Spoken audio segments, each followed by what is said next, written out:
Subject के बाद and verb से पहले यहां। ठीक है, तो आप यहां देखिए सब्जेक्ट के बाद आप इसे पढ़ते हैं कि वह पटना गया है, तो जाने का काम है बचा के समाप्त हो गया, मतलब गाने का काम हो गया। ठीक है, तो इस सेंस में भी हमारा वर्ब कौन सा फॉर्म होगा? बी टू करूंगा। अगर B4 B3 B2 नहीं लगता है तो इस B1 B5 को। Hi everyone, this is Faruq Azam and you are watching me on Oxbridge Talks। आज के इस वीडियो में मैं आपको सिखाने जा रहा हूं वर्ब के 5 फॉर्म जो B1 B2 B3 B4 and B5 है। ये कौन सा फॉर्म कहां लगाते हैं और किसके साथ आता है। अगर आप ये सीख लेते हैं वर्ब के ये पांचों फॉर्म, यकीन मानिए किसी भी हिंदी को आप अंग्रेजी में आसानी से बना सकते हैं, क्योंकि सेंटेंस कोई भी हो वर्ब के इसी 5 फॉर्म से बनना है। वर्ब 3 है, डू, बी एंड हैव। इस तीनों के 5 फॉर्म है और आज के इस वीडियो में मैं कंप्लीट 5 फॉर्म को सिखाऊंगा। B4 B3 B2 पहले हम सिखाएंगे और आखिरी में आपको सिखाऊंगा B1 एंड B5। मैं चाहूंगा आप इस वीडियो को शुरू से लेके आखिरी तक देखें, बने रहे। एग्जैक्टली आपको समझ में आएगा कि वर्ब का B4 हम कहां लगाते हैं, इसका हेल्पिंग वर्ब कौन है, B3 कहां लगाते हैं, इसका हेल्पिंग वर्ब कौन है, B2 कहां लगाते हैं, इसका हेल्पिंग वर्ब कौन है, एंड आखिरी में मैं आपको सिखाने वाला हूं वर्ब का B1 B5 कहां लगाते हैं, इसके हेल्पिंग वर्ब कौन है या भी नहीं, ये मैं आपको बताने वाला हूं। आप हमारे इस वीडियो को पूरी तरह से देखें। मैं दावे के साथ कह सकता हूं ये बात समझने के बाद कई बार आपको लगेगा कि पता नहीं क्या हो रहा है, यकीन मानिए एक बार समझ के देखो, कोई भी हिंदी आप अंग्रेजी में बना सकते हैं। Present tense, past tense, future tense, चारों के तीनों के 4 पार्ट्स पढ़ने की कोई जरूरत नहीं पड़ेगा। आप बस देखें, समझे। अगर आपको थोड़ा भी डाउट होता है डिस्क्रिप्शन से मेरा नंबर लिख के मुझे आप कॉल कर सकते हैं। मैं आपको लेके चलता हूं बोर्ड पे, जहां मैं सबसे पहले आपको सिखा रहा हूं वर्ब का B4 हम कहां लगाते हैं। जैसा कि आप जानते हैं वर्ब का B4 होता है verb plus ING। Verb plus ING, किसी भी वर्ब के आखिरी में ING जोड़ के हम B4 बनाते हैं। मैं आपको बोर्ड पे लेके चलता हूं सिखाने के लिए वर्ब का B4। देखिए हम अभी सीखने जा रहे हैं वर्ब का B4 हम कहां लगाएंगे। ठीक है, मैं जस्ट लिखता हूं जब जब जब काम जारी है या काम जब काम जारी है या काम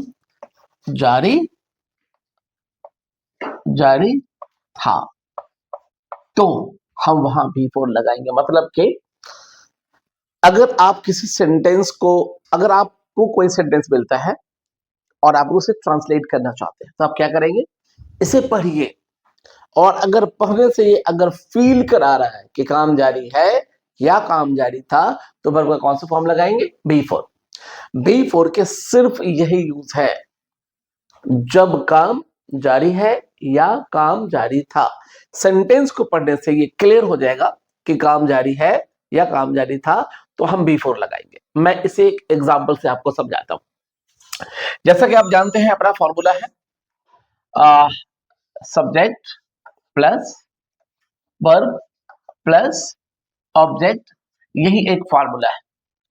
कोई भी हिंदी का सेंटेंस हो आप इसे आसानी से बना सकते हैं। ठीक है, तो ये फॉर्मूला है अपना subject verb and plus object. मैं 2 एग्जांपल लेता हूं। वह पटना जा रहा है। मैंने एक सेंटेंस लिया, एक दूसरा सेंटेंस लेता हूं। वह पटना जा रहा था। ठीक है, देखिए लिखा हुआ है, जब किसी सेंटेंस को आप पढ़ते हैं तो ये उससे समझ में आए कि काम जारी है, तो क्या लगाएंगे वर्ब का? B4। हाँ, मैं बात कर रहा था आपसे कि B4 मतलब जब काम जारी है या काम जारी था। सेंटेंस को पढ़िए, देखिए एग्जांपल, वह पटना जा रहा है। जैसा कि आप जानते हैं ये सब्जेक्ट है और ये ऑब्जेक्ट है। सब्जेक्ट काम करने वाला होता है, कौन हुआ? वह। ऑब्जेक्ट जिसपे काम का असर होता है, जाने का असर, जाना गया तो कहां गया, पटना। तो ये सब्जेक्ट हुआ, ये ऑब्जेक्ट हुआ, ये एंड ये तो नाउन होगा या प्रोनाउन होगा, ये भी नाउन होगा या प्रोनाउन होगा। ध्यान देख सकते हैं आप, प्रोनाउन है और ये नाउन है। नाउन या प्रोनाउन कभी बदलता नहीं है, याद रखें। ये टाइम की वजह से कभी बदलने वाला नहीं है, ठीक है। तो आपके पास सेंटेंस क्या है, वह पढ़ना जा रहा है, मतलब के जाने का काम जारी है। तो इस सेंटेंस के साथ वर्ब का कौन सा फॉर्म लगाएंगे, बी फोर। फॉर्मूला क्या है, सब्जेक्ट वर्ब प्लस ऑब्जेक्ट। ये सेंटेंस क्या कहा, बी फोर। अब दूसरा देखिए, वह पटना जा रहा था, वह पटना जा रहा था, मतलब के जाने का काम जारी था। तो या तो जारी अभी है या पहले किसी खास समय पे काम जारी था, दोनों ही सेंस हमारा काम के जारी का हुआ।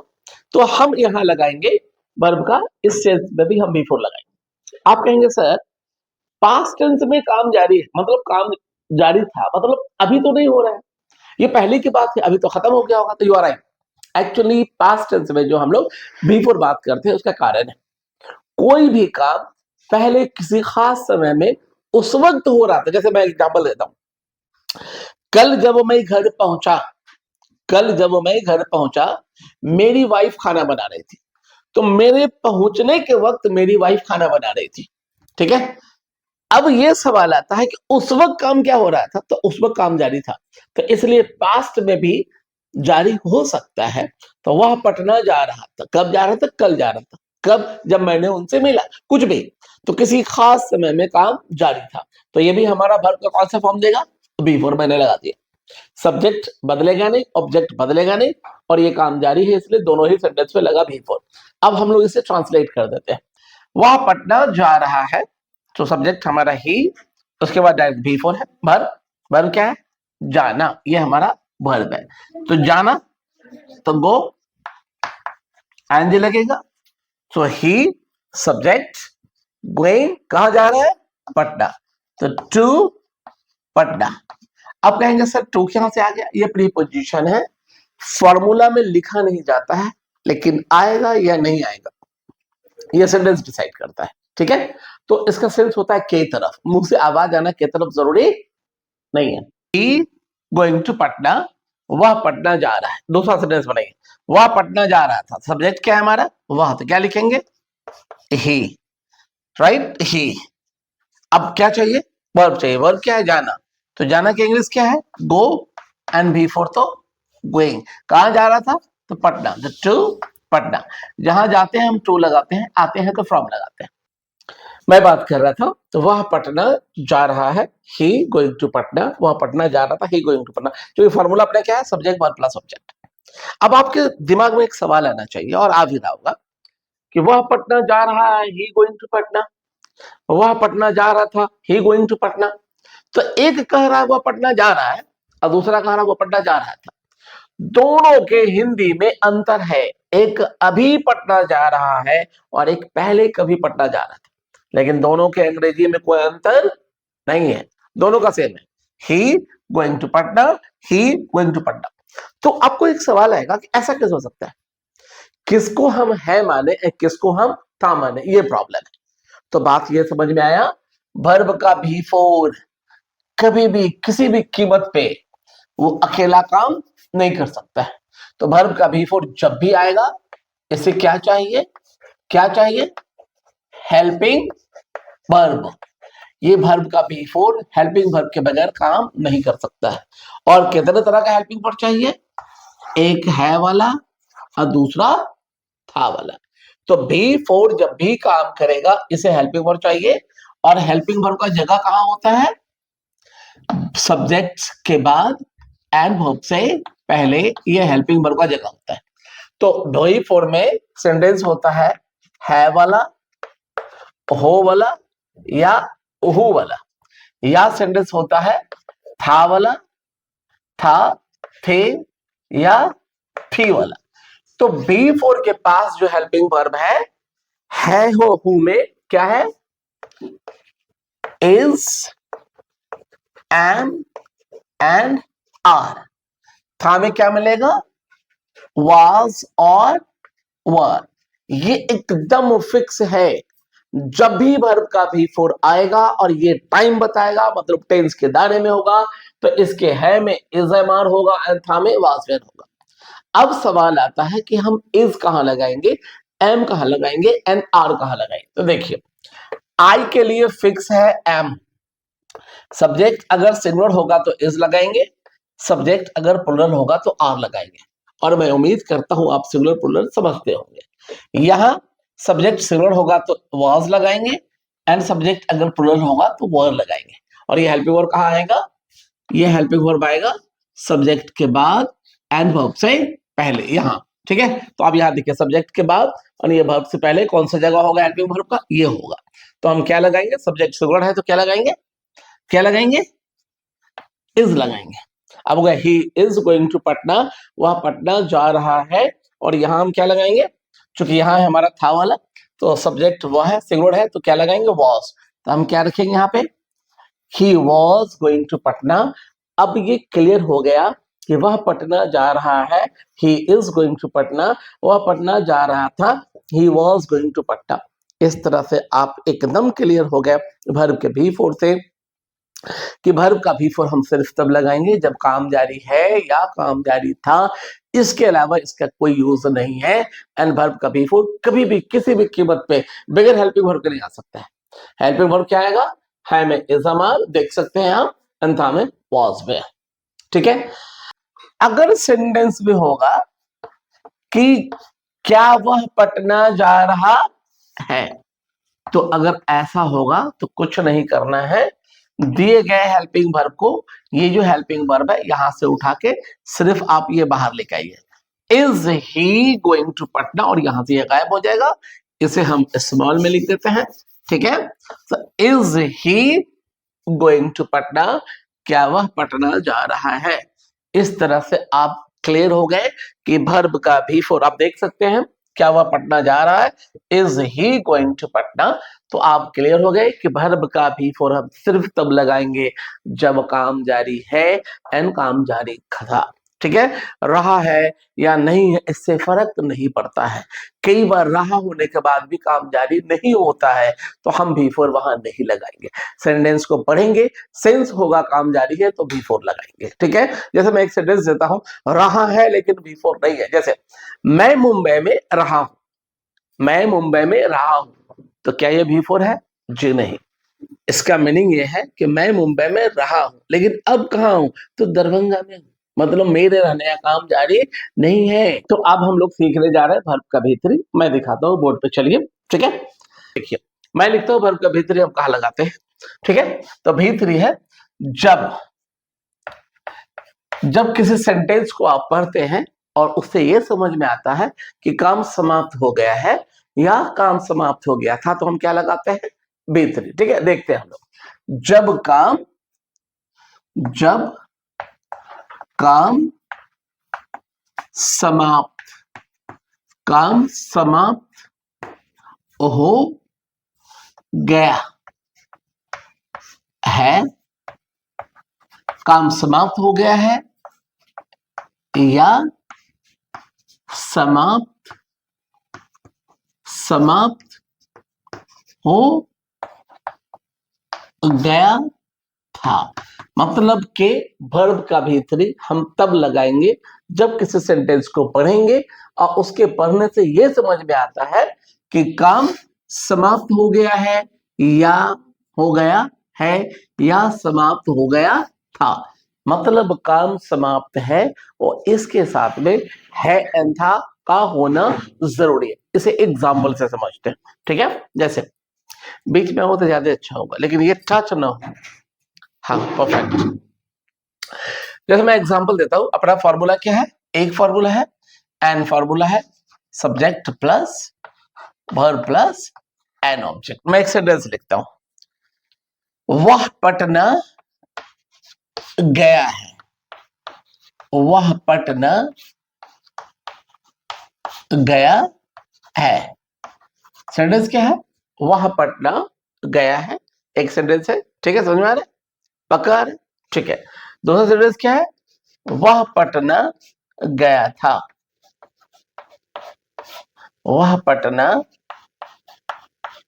गया था। ठीक है, तो पहला सेंटेंस कह रहा है वह पटना गया है, दूसरा है वह पटना गया था। और भी3 लगाने के लिए रूल क्या कह रहा है, जब काम समाप्त हो गया है या समाप्त हो गया था। तो जब आप इसे पढ़ते हैं कि वह पटना गया है, तो जाने का काम है बचा कि समाप्त हो गया, समाप्त हो गया ना, तो कौन सा फॉर्म लगाएंगे वर्ब का, भी3 लगाएंगे। ये देखिए, तो हमारा वह पटना गया है मतलब जाने का काम खत्म हो गया, हमने भी3 लगाया। ये सब्जेक्ट और ये ऑब्जेक्ट कभी बदलने वाला नहीं है, क्योंकि ये नाउन होगा या प्रोनाउन होगा, ये भी या तो नाउन होगा या प्रोनाउन होगा। तो अब देखते हैं, वह पटना गया था, इससे भी मीनिंग निकलता है कि जाने का काम खत्म हो गया। तो दोनों ही सेंटेंस में हमारा वर्ब का भी3 लगा। तो सबसे पहले हम सब्जेक्ट लिखेगा, सब्जेक्ट है हमारा ही, सब्जेक्ट क्या है ही, वाह। अब क्या है, ये वर्ब, वर्ब क्या है, जाना, जाने का इंग्लिश क्या है, गो, गो का भीतर क्या है, गॉन। ठीक है, तो लिखेंगे he and then gone and then to Patna, जहां जाते हैं। ठीक है, उसके लिए हम लोग टू लगाते हैं, इसका सेंस के तरफ होता है। वह पटना गया है, he gone to Patna, subject भी3 एंड ऑब्जेक्ट। ठीक है, अब दूसरा बनाते हैं, वह पटना गया था, तो क्या लिखेंगे, ही, यहां भी होगा हमारा भी वर्ब, गो के बाद वर्ब के सब्जेक्ट के बाद डायरेक्टली वर्ब, तो गो का भी3 gone, he gone and then to कहा गया, तो पटना गया, ही गॉन टू पटना। ठीक है, अब सवाल फिर दिमाग में आएगा कि वह पटना गया है मतलब अभी उधर ही है, वापस नहीं आया है? वह पटना गया मतलब क्या, उधर ही वापस नहीं आया। अब इसे देखिए, वह पटना गया था, तो गया था, अभी कहाँ है मुझे नहीं पता। तो पहला सेंटेंस कह रहा है वह पटना गया है और उधर ही है, दूसरा सेंटेंस कह रहा गया था, अब कहाँ है अभी कहाँ ये पता नहीं है। मतलब दोनों ही सेंटेंस सेम नहीं है, काम भी3 खत्म तो है, भी3 है, लेकिन यह कह रहा वह पटना गया है, यह कह रहा वह पटना गया था। तो दोनों के सेंस में एक है में है और एक था में है, लेकिन अगर आप इसे इंग्लिश में देखेंगे तो कोई चेंज नहीं दिख रहा है, कोई चेंज दिख रहा है, कोई भी चेंज नहीं दिख रहा है। तो अब सवाल आता है, अगर ये दोनों सेम कैसे मानेंगे, अगर ये मुझे चेंज नहीं दिख रहा तो किसको हम है मानेंगे या किसको हम था मानेंगे, किसको हम है मानेंगे किसको हम था मानेंगे, प्रॉब्लम है। तो जैसे वर्ब का भी4 अकेला काम नहीं कर सकता है, आप बात को याद कर लीजिए, वैसे ही वर्ब का भी3 कभी जिंदगी में अकेला काम नहीं कर सकता है। जब भी वर्ब का भी3 आएगा, इसे क्या चाहिए, क्या चाहिए इसे, इसे चाहिए हेल्पिंग वर्ब। क्या चाहिए, इसे चाहिए हेल्पिंग एंड देन वर्ब, एक ऐसा वर्ब जो हेल्प करे किसे, वर्ब को, इसे बोलते हैं हम लोग हेल्पिंग वर्ब। तो कितने तरह का हेल्पिंग चाहिए, 2 तरह का, एक है और दूसरा था है।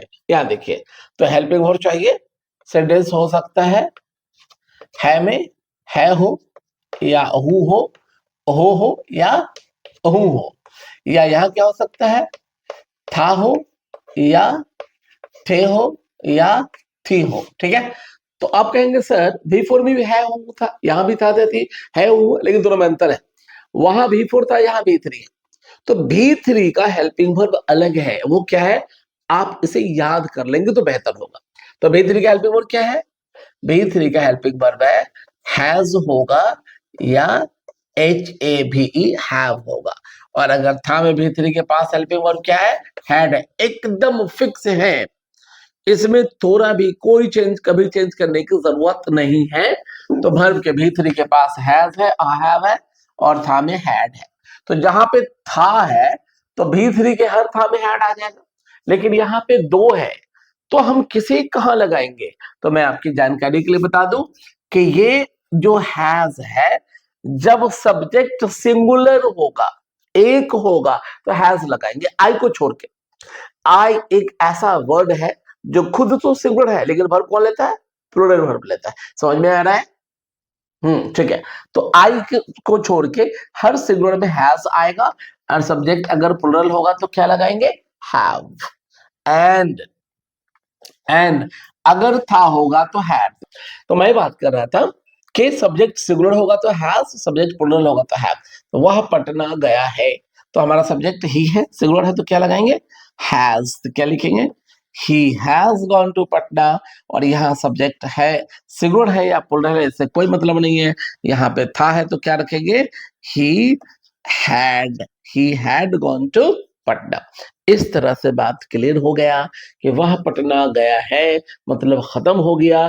तो he has gone to Patna, वह पटना गया था मतलब खत्म हो गया, लेकिन था में है तो he had gone to Patna. मैं उम्मीद करता हूं आप अवश्य समझ गए होंगे वर्ब का भी इसके अलावा और कहीं पे यूज नहीं है। जब भी होगा काम के समाप्त का मीनिंग आएगा। ठीक है, अब हम लोग देखते हैं, ये तो हो गया नॉर्मल, चलो हमने बना लिया। सपोज अगर सेकेंड सेंटेंस इंट्रोगेटिव होगा, अगर नेगेटिव होगा तो कुछ नहीं करना है। न ये हेल्पिंग हमारा कहाँ पे है, वर्ब से वर्ब के बाद एंड सब्जेक्ट के पहले, यहाँ पे हेल्पिंग वर्ब आता है। और नेगेटिव होगा तो हेल्पिंग वर्ब के बाद एंड वर्ब से पहले हम नॉट रखेंगे। तो फिलहाल हम दिखाते हैं आपको कि अगर सेंटेंस में लिखा हुआ है जैसे क्या वह पटना गया है, क्या लिखा है, क्या वह पटना गया है, तो कुछ नहीं करना है। दिए गए हेल्पिंग वर्ब को, जो हेल्पिंग वर्ब है ये क्या है, हेल्पिंग वर्ब हैज है, इसे हम सिंपल बाहर लेकर आ जाएंगे। यहाँ हो जाएगा हैज ही, और यहाँ से हैज गायब हो जाएगा, यहाँ से हैज क्या होगा, गायब हो जाएगा। हाँ, तो ये हमारा यहाँ से गायब हो जाएगा। तो क्या होगा, has he gone to Patna, क्या वह पटना गया है। इस तरह से मैं उम्मीद करता हूं कि आप समझ गए वर्ब का भी हम कहाँ लगाते हैं। अब मैं आपको सिखाने जा रहा हूं वर्ब का भी कहाँ लगाएंगे और किसके साथ लगाएंगे। जी हाँ, तो मैं आगे आपको सिखाने जा रहा हूँ वर्ब का भी वर्ब का भी हम कहाँ लगाते हैं एंड किसके साथ लगाते हैं। ठीक है, आप बोर्ड पे देखेंगे वर्ब का बी हम लोग सीखते हैं next V two. V two हम कहाँ लगाते हैं, ठीक है, बी टू, बी टू। जैसा कि आप जानते हो वर्ब का भी वर्ब के आखिर में ईडी लगाकर बनाते हैं।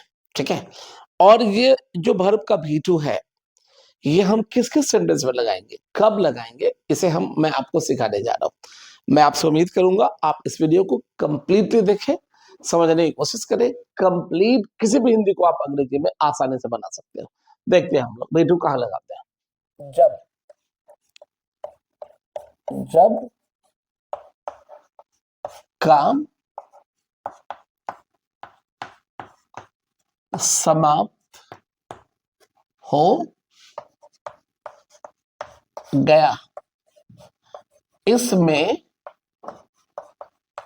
इसमें है या था नहीं होगा, मीन्स वर्ब का भी ऑफ कोर्स हम लगाएंगे जब काम समाप्त हो गया। आपने पिछले वर्ब के फॉर्म में देखा भी में कि वो भी काम के समाप्त के लिए हम लगा रहे थे, लेकिन अंतर क्या था, काम समाप्त हो गया है या काम समाप्त हो गया था।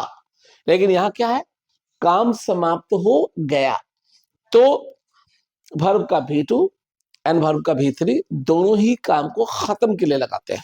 लेकिन भी लगाते हैं जब काम खत्म हो गया, इसमें है था नहीं होता है। एंड भी लगाते हैं जब कोई काम खत्म हो गया है या हो गया था। ठीक है, इसे हम एक एग्जाम्पल से समझते हैं। जब कोई काम समाप्त हो गया, खत्म तो हुआ है, इसमें है एंड था नहीं होगा। एक एग्जाम्पल लेते हैं, जैसा कि आप जानते हैं अपना फॉर्मूला है subject plus verb plus object. मैं सेंटेंस लेता हूं, वह पटना गया, वह पटना गया। सी आपने देखा भी4 में कि वह पटना जा रहा है, आपने देखा भी4 में वह पटना जा रहा है और बन गया वह पटना जा रहा था, तो 2 सेंटेंस अपने आप आ गया।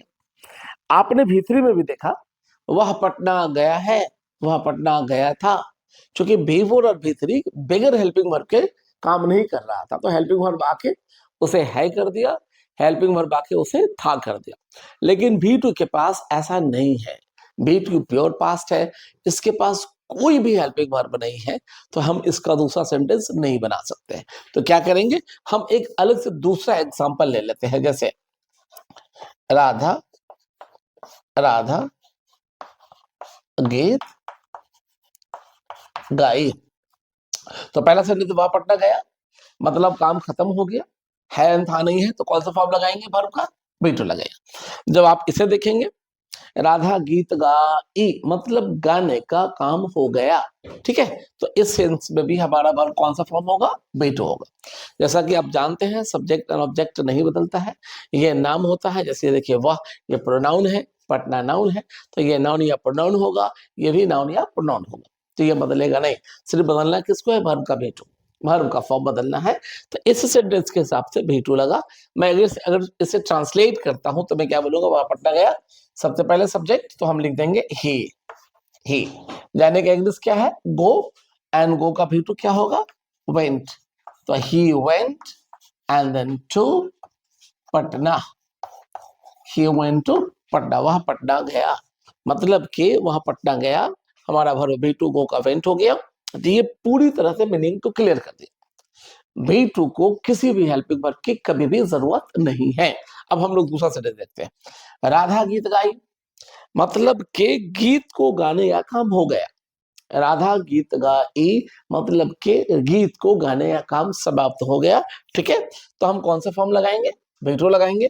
तो इसे अगर हम ट्रांसलेट करेंगे तो पहले क्या लिखेंगे, राधा, गीत गाने का इंग्लिश होता है सिंग, एंड सिंग का बीटू क्या है, सैंग, है ना। तो राधा, उसके बाद ये क्या हो जाएगा, Radha sang and then a song, ठीक है। तो Radha sang a song, Radha गीत गाई, राइट। इस तरह से क्लियर हो गया। वर्ब का बीटू हम लगाते हैं जब काम समाप्त हो गया या हो गई, जो भी हो, काम खत्म होगा, इसमें है एंड था नहीं होगा, ठीक है। और इस बीटू के पास किसी भी हेल्पिंग वर्ब की जरूरत नहीं है। तो बीटू कहता है काम समाप्त हो गया लेकिन है एंड था नहीं होगा, इसे किसी हेल्पिंग वर्ब की जरूरत नहीं है, ठीक है। अब आगे मान लो ये तो बन गया, ठीक है, कोई जरूरत नहीं है, लेकिन अगर इस सेंटेंस में आ जाए कि क्या वह पटना गया, मैं इसकी बात करता हूं। तो ग्रामर बोलता है कि जब आप इस पहले इस क्या को हम हटा देते हैं, सेंटेंस में है क्या वह पटना गया, मैंने क्या को हटा दिया, बचा क्या, वह पटना गया। इसकी ट्रांसलेशन ऑलरेडी बना हुआ है, ही वेंट टू पटना। अब हम अगर क्या करेंगे, क्या दो तरह का सेंटेंस होता है, इंट्रोगेटिव मतलब जो प्रश्नवाचक सेंटेंस है वो दो है। एक सेंटेंस है यस नो क्वेश्चन, जहां सिर्फ हम जवाब हाँ या ना में देंगे। अब दूसरा है हमारा WH क्वेश्चन, जहां पे हम बताएंगे। तो जब इस सेंटेंस को देखिएगा, क्या वह पटना गया, तो आपका जवाब होगा या तो हाँ या ना। तो ऐसे सवाल क्या के लिए हमें दी गए वर्ब के हेल्पिंग वर्ब को बाहर लाना पड़ेगा, तो ये क्या हो जाएगा। बट सवाल आता है V2 के पास तो कोई हेल्पिंग वर्ब है नहीं, अगर होता तो हम ले आते, इसके पास है नहीं, तो मसला फंस गया कि वर्ब का V2 काम करता है बगैर हेल्पिंग वर्ब के, लेकिन अगर क्या हो जाए या नहीं हो जाए तो ये काम नहीं कर सकता है, क्योंकि क्या के लिए हेल्पिंग वर्ब को बिफोर सब्जेक्ट आना है, और नहीं के लिए भी हेल्पिंग वर्ब को नॉट से पहले आना है। तो क्या और नहीं की वजह से, तो अभी मैंने क्या क्या एग्जांपल दे रहा हूं, इस सेंटेंस में हम नहीं का भी एग्जांपल आपको देंगे। तो इसकी वजह से वर्ब V2 को क्या करना पड़ेगा, हेल्पिंग वर्ब को बोरो करना पड़ेगा। अच्छा, बोरो में क्यों कह रहा हूं, आज अभी ले लीजिए, और मैं अगले वीडियो में आपको मींस जब पैसिव पढ़ाऊंगा तो मैं आपको वापस करके दिखाऊंगा। तो बोरो का कॉन्सेप्ट है कि आपके पास जब न हो और आपको जरूरत है तो आप ले लीजिए, जब आपके पास आ जाए तो आप वापस कर दीजिए, ठीक है। तो क्या वह पटना गया, तो इसके पास हेल्पिंग वर्ब नहीं, तो ये बोरो करेगा, क्या बोरो करेगा, ये हेल्पिंग वर्ब बोरो करेगा। तो ये क्यों हेल्पिंग वर्ब बोरो करेगा, दो कारण से, सेंटेंस में या तो क्या होगा या सेंटेंस में नहीं होगा।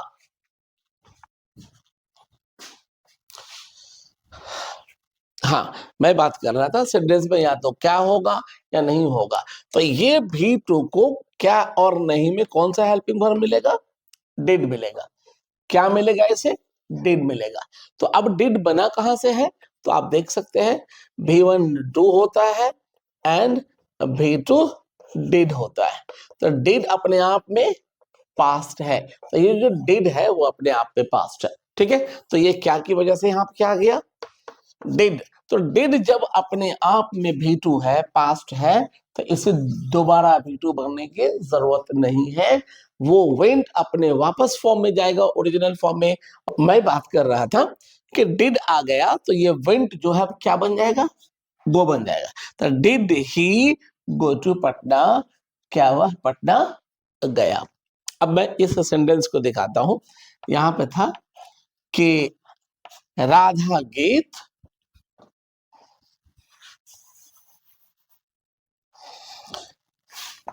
हाँ, तो यहाँ पे राधा गीत नहीं गाई। ठीक है, तो मैं नहीं को पहले हटा देता हूं, तो क्या बचा, राधा गीत गाई। तो इसका ऑलरेडी बना है राधा sang a सॉन्ग।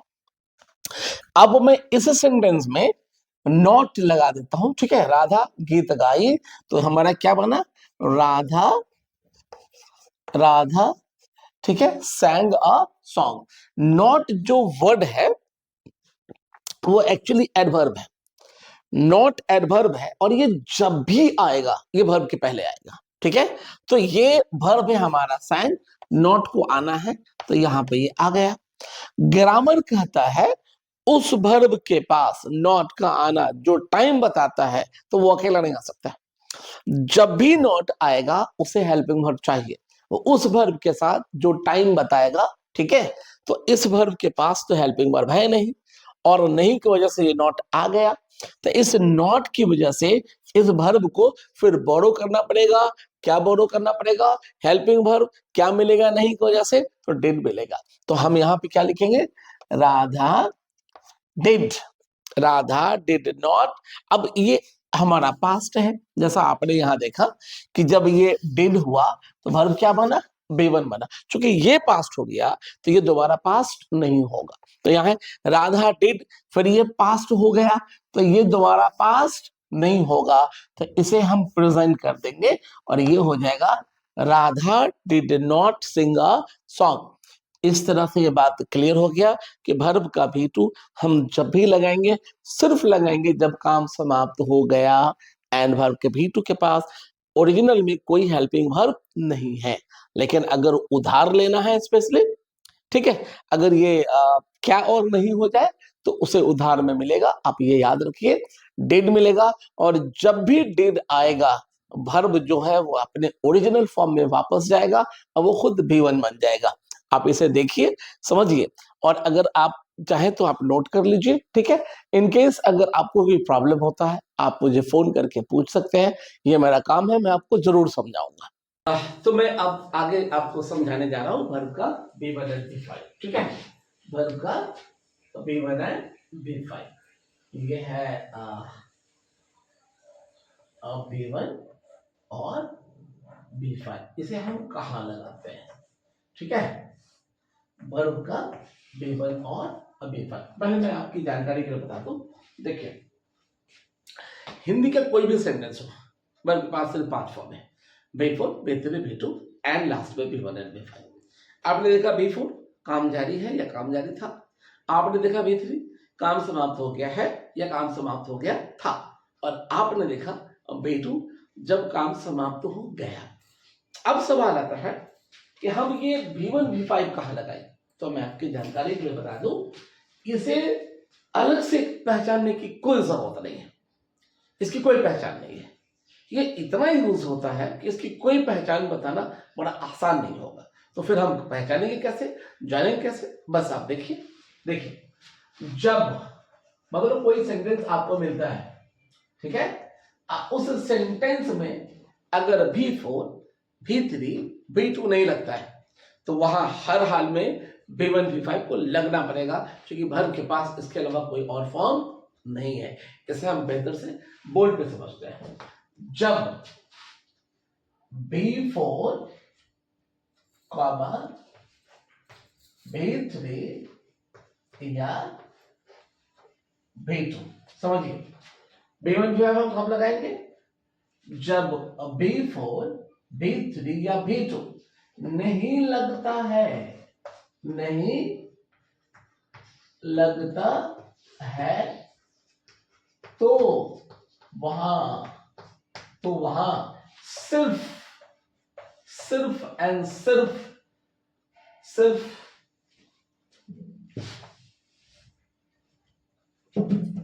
तो वहां सिर्फ B1 और B5 लगेगा। ग्रेट। देखिए मैंने क्या डिस्कस किया, जब कोई सेंटेंस आपके पास हिंदी का आ जाए, हम लोग हिंदी स्पीकर हैं, अपने हिंदी के सेंटेंस को अंग्रेजी में बनाते हैं, तो जब कोई सेंटेंस आपको हिंदी का आ जाए, ठीक है, और आप उसे पढ़िए, काम जारी दिखेगा तो B4 में लेके चले जाएंगे, काम खत्म दिखेगा है था या गया पर रुका तो B2 या B3 में लेके जाएंगे। लेकिन अगर ये न जारी है ना ये खत्म है, तो ये कुछ भी नहीं है, सिर्फ क्या है B1 एंड B5, इसकी कोई पहचान नहीं। वो हर जगह लगेगा जहां पे B4 B3 B2 नहीं लगेगा। मैं एग्जांपल से समझाता हूं। देखिए मैं एक सेंटेंस लिखता यहाँ पे, एंड वो सेंटेंस है कि आप मुंबई,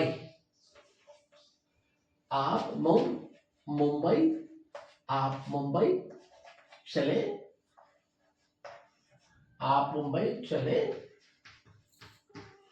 जाओ। एक सेंटेंस है आप मुंबई चले जाओ, ठीक है।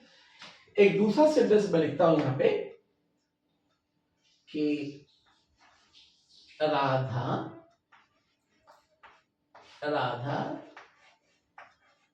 गीत गाती है। चलो ठीक है, और अपने पास वर्ब की फॉर्म कर रहे हैं, मैं यहाँ पे अभी टेम्परेरी लिखता हूँ आपको क्लियर करने के लिए।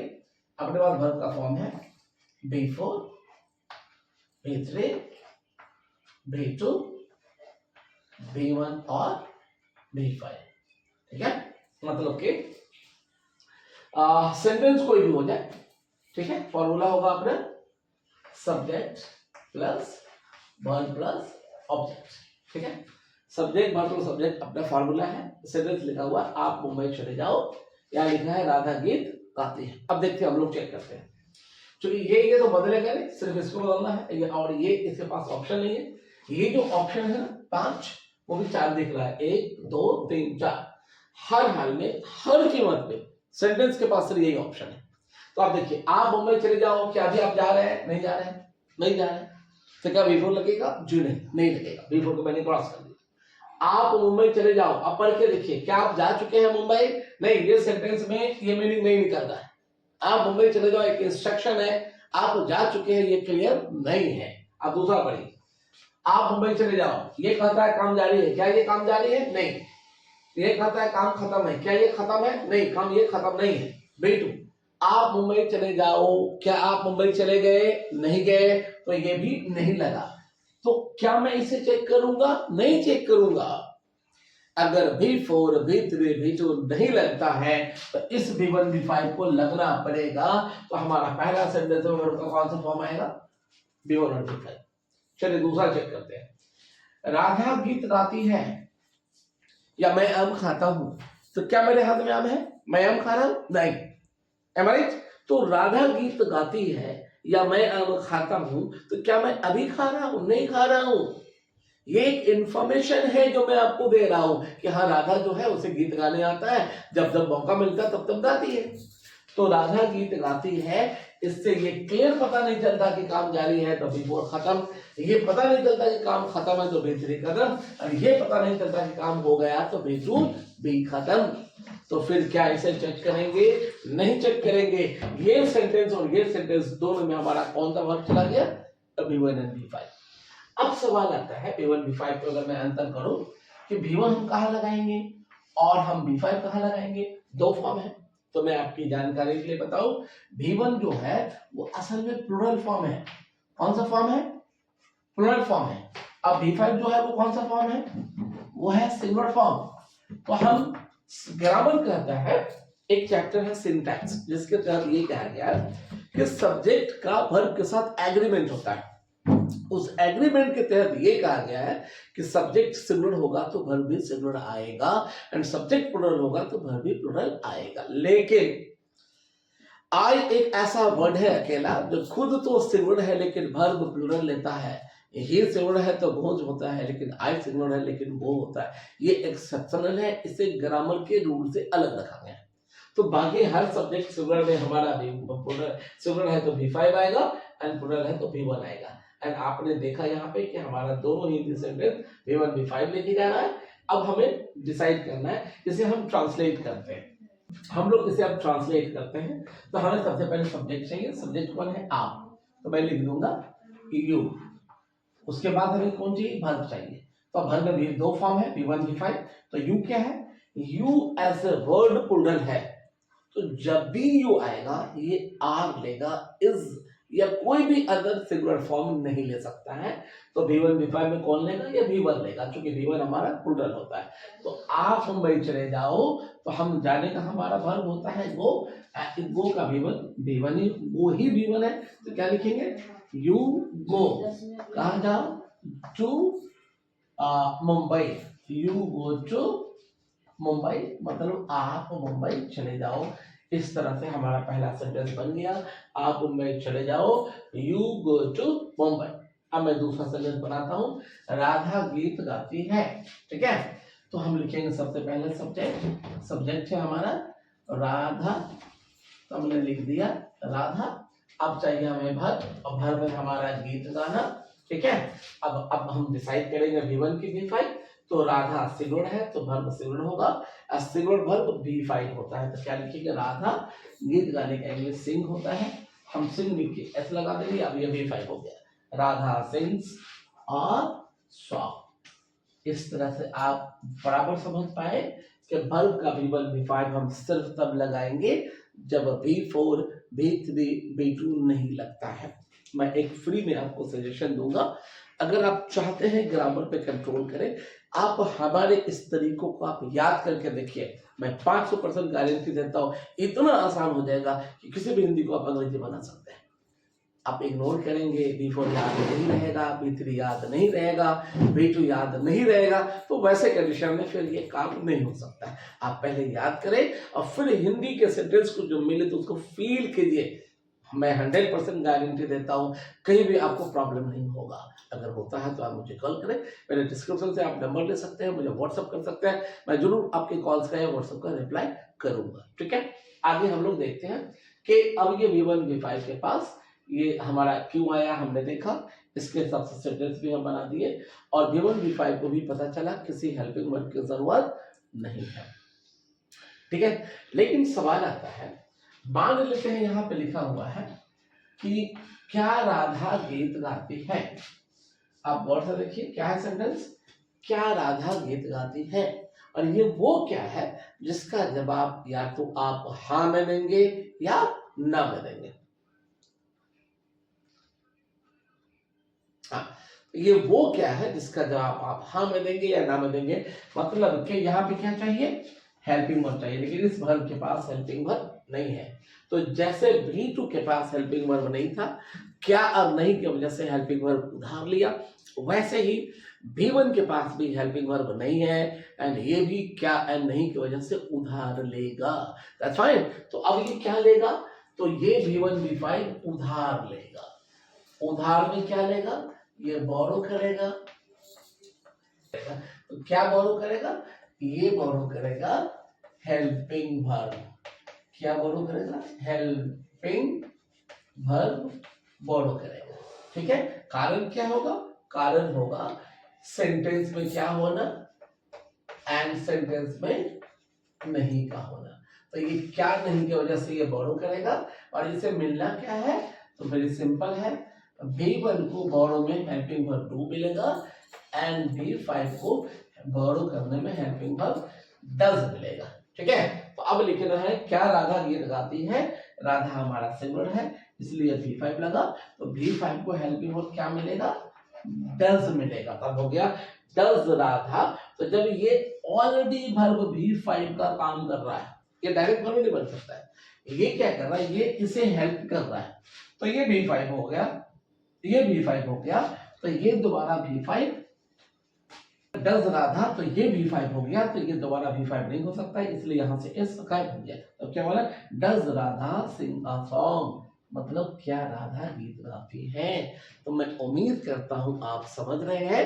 बस याद दिला दो, अगर आपने सब्सक्राइब नहीं किया है तो जरूर कर ले, ताकि मैं अगर वीडियो अपलोड करूं तो आप बराबर से देख पाए, सीख पाए और इसकी मदद से अपनी बातों को अंग्रेजी में आप बोल पाए। ठीक है, मैं आपको एक और एग्जांपल से समझाता हूं। ये तो हो गया क्या वाला, मैं एक एग्जांपल आपको नहीं वाला देता हूं। राधा गीत नहीं गाती है, ठीक है, ये नहीं को आप हटा दीजिए तो बचा राधा गीत गाती है। ठीक है, इसके अगर हम ट्रांसलेशन बनाएंगे क्या बनाएंगे, और मैं इधर से ले लेता हूं, राधा गीत गाती है, मैंने नहीं को हटा दिया, फिलहाल इसको मैंने हटा दिया, तो होगा गीत गाना, तो राधा हम यहाँ लिख देंगे सिंग, तो ये हो गया एस, क्योंकि सिंगुलर है तो सिंगुलर बना, Radha sings and then a song. ठीक है, अब मैं इस नॉट को नीचे लेकर आ रहा हूं। तो नॉट के बारे में मैंने डिस्कस किया है, ये एडवर्ब है और ये जब भी आएगा ये वर्ब से पहले आएगा। तो नॉट, ये वर्ब से पहले मुझे नॉट को लाना है, तो नॉट हमारे सेंटेंस में हमने लेकर आ दिया वर्ब से पहले। ठीक है, ग्रामर बोलता है जिंदगी में कभी भी उस वर्ब के साथ नॉट अकेला कभी नहीं आ सकता बगैर हेल्पिंग वर्ब के, जो हमारा टाइम बताए, जो टेंस की जगह पे होगा। ठीक है, तो इसकी वजह से, इस नॉट की वजह से इसे क्या चाहिए, हेल्पिंग वर्ब, और इसके पास हेल्पिंग वर्ब है नहीं, तो इस नॉट की वजह से इसे हेल्पिंग वर्ब चाहिए, इसके पास है नहीं, तो ये बोरो करेगा, और ये बोरो करेगा नहीं की वजह से क्या मिलेगा, B1 को डू, B5 को डज। तो यहाँ हमारा कौन सा वर्ब का फॉर्म है, B5 है, तो कौन लेंगे, डज लेंगे। तो हम यहाँ क्या लिखेंगे, राधा डज, राधा डज। तो जब ये डज हो गया तो फिर हमारा ऑलरेडी B5 हो गया, हम दोबारा B5 नहीं रखेंगे और ये एस गायब हो जाएगा, ये बचेगा सिंग। तो Radha does not sing a song, Radha गीत नहीं गाती है। अब देख सकते हैं, अब ये स्पष्ट हो गया, एकदम 500% क्लियर हो गया कि इस बड़ा B1 B5 को डिस्कस करने के बाद कि हिंदी का कोई भी सेंटेंस हो जाए अंग्रेजी में सिर्फ 5 वर्ब के फॉर्म से बनता है, B4, B3, B2 and B1 B5। अगर हम वर्ब की बात करें तो B1 दिया होता है, B2 B3 B4 B5 हम बनाते हैं। मैं उम्मीद करता हूं अब आपको कोई भी दिक्कतें नहीं होगा, आप कोई भी सेंटेंस बनाना चाहेंगे, मैं गारंटी के साथ बोलता हूं आप अच्छा कर सकते हैं। आप जरूर पढ़ें, समझें, बार बार दिखें, और अगर कोई दिक्कत है तो आप मुझे जरूर मिलें। मिलते हैं मैं अगले वीडियो में ग्रामर के